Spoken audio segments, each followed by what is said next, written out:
Yeah, Costablanca there.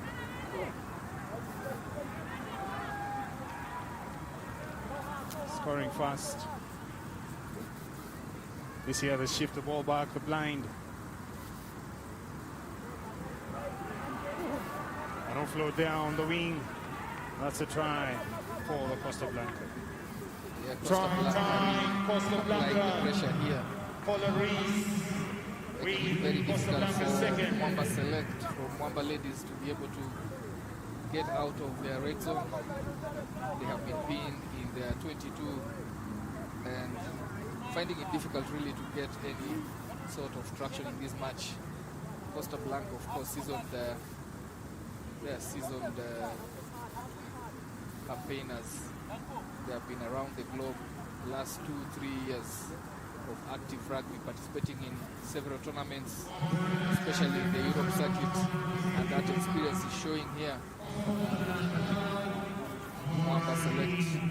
Mwamba also losing a couple of players who have joined the Kenya Lionesses and the Kenya Cubs. We'll see, we'll watch them later. As we watch that replay, just going round and getting themselves another try here. Making things 12-0 advantage. Costablanca.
Knock-on call there by the referee. Few moments ago, just trying to get themselves with ball in hand, try to fashion a couple of opportunities, but those basic handling skills curtailing their momentum here. Mwamba Select going into this halftime, as you hear the router there, going into this halftime trailing 12-0, but all to play for in the second half.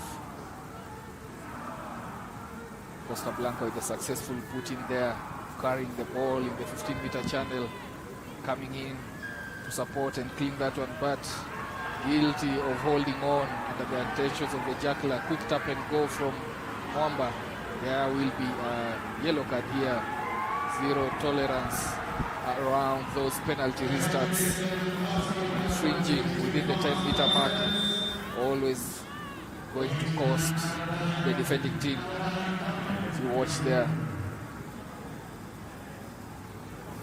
referee just around the incident area and rightly calls it for holding on. Mwamba have an opportunity here. Very last seconds of this first half with 6 against 7.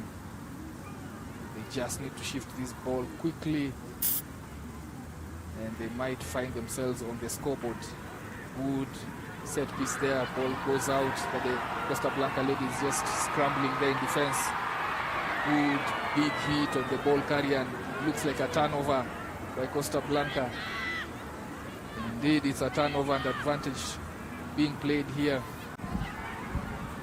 Costablanca not wanting to kick this one out as they go towards halftime break. Referee penalizing Mwamba for the infringement coming in from the side there. What do they do here? They are ahead 12-0. The hooter has been sounded for the halftime. But there are six ladies down. It's time to see how ruthless they are. Remember, they are the defending champs. Very warm welcome, karibuni sana, to the official live stream brought to you courtesy of KCB Bank.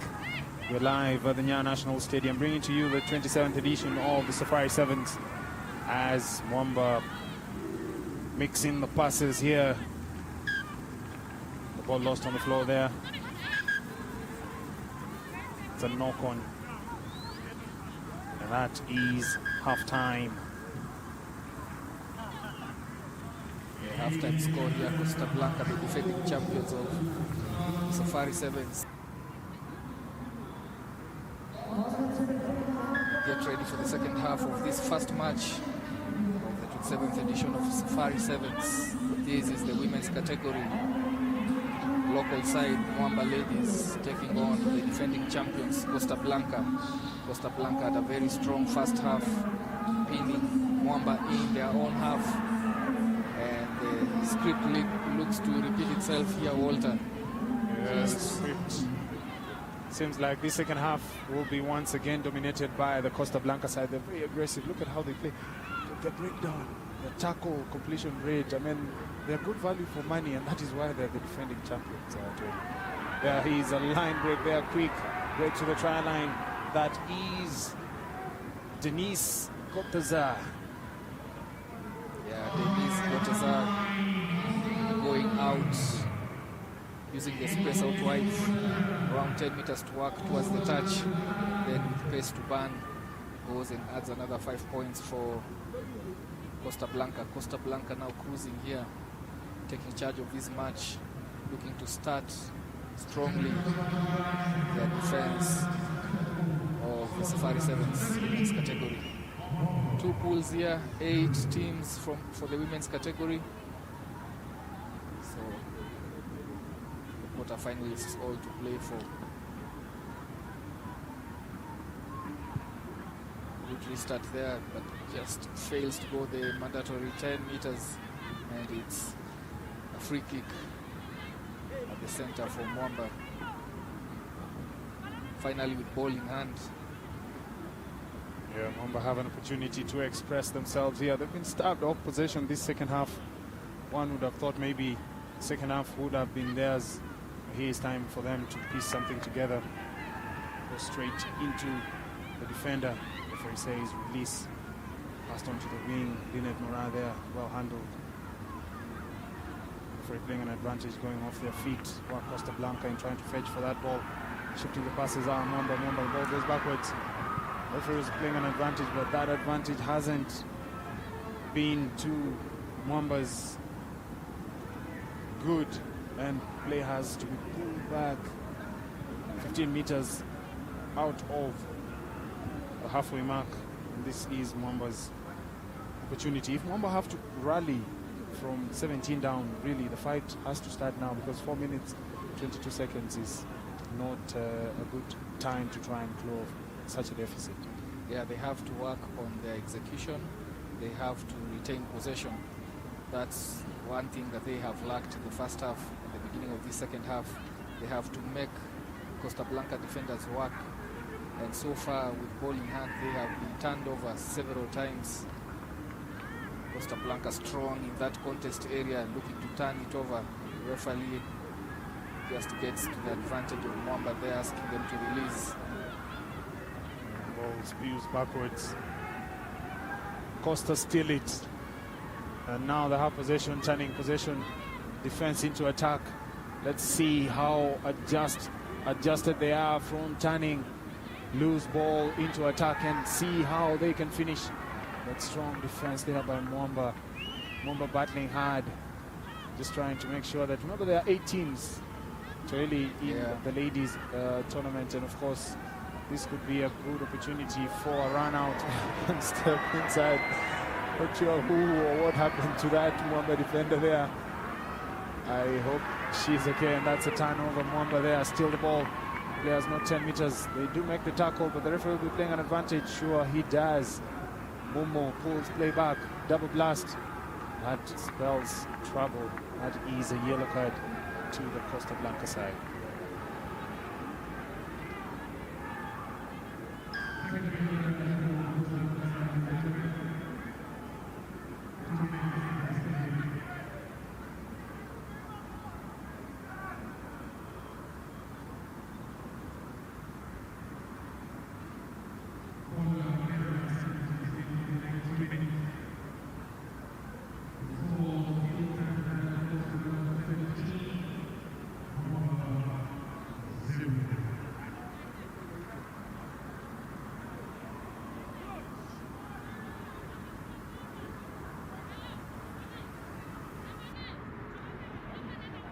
scrum there for Mwamba. Little nudge there by the scrum of Mwamba. Costablanca laying down 6 ladies. Mwamba with an extra player on the pitch. Hopefully they find a way to get that advantage going. And there they lose it. Costablanca on the outside, stepping back in. Goes, carries the ball in 2 hands. A perfect technique to play sevens rugby. Denise Gotazar causing the damage there, but Mwamba clear to what the coaching manual needs. Yeah, but Denise has to release, and that's a penalty for players holding on the ball on the floor. Referee says go back 10 meters. That is now 10 meters, well within the margins. Costablanca making the tackles. Mwamba knocked the ball on. It's an advantage played by the referee. Scrum advantage coming. Quick ball there. Abril Camacho floating it, but they lose the ball. The advantage, scrum advantage. Mwamba lost the ball there. Mwamba haven't taken advantage of that 2, or is it 1 player advantage? They've certainly not made Costablanca pay for ill discipline.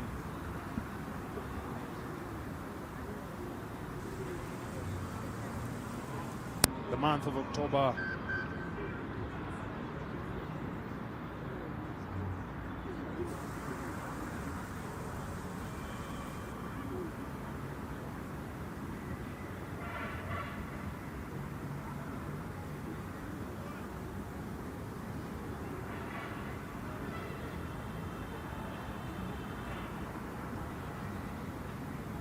Remember, this is Mwamba's opportunity to play here simply because they are the current National 7th Circuit champions in the Kenyan League, the Sportpesa National 7th Circuit. Ideally, you'd have a very strong Mwamba side playing in the local league. Then the national team came calling. Most players have transitioned to the national setup.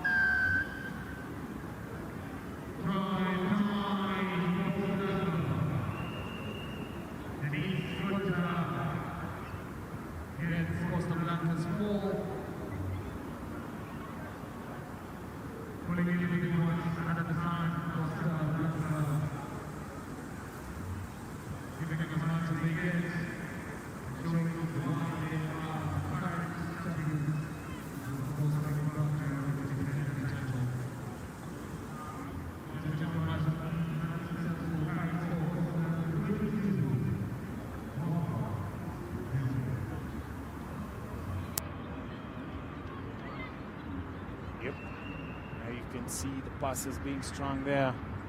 Denise Gotazar has been a menace in this game. As I was saying, Mwamba looked depleted simply because, well, most of their players are playing in the national team. There is a break for it. Paula Rokena getting her second. Try time. Costablanca. Paula Rokena going over for yet another 5-pointer for the Costa side.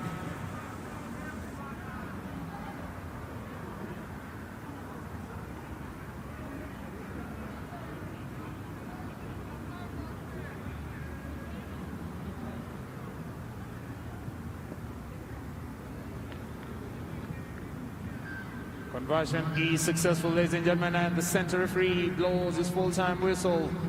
Joseph Mumo, the opening referee for the 2025 Safari Sevens. A resounding victory, Costablanca 29, Mwamba ladies 0. Coming up next, ladies and gentlemen, the 2 sides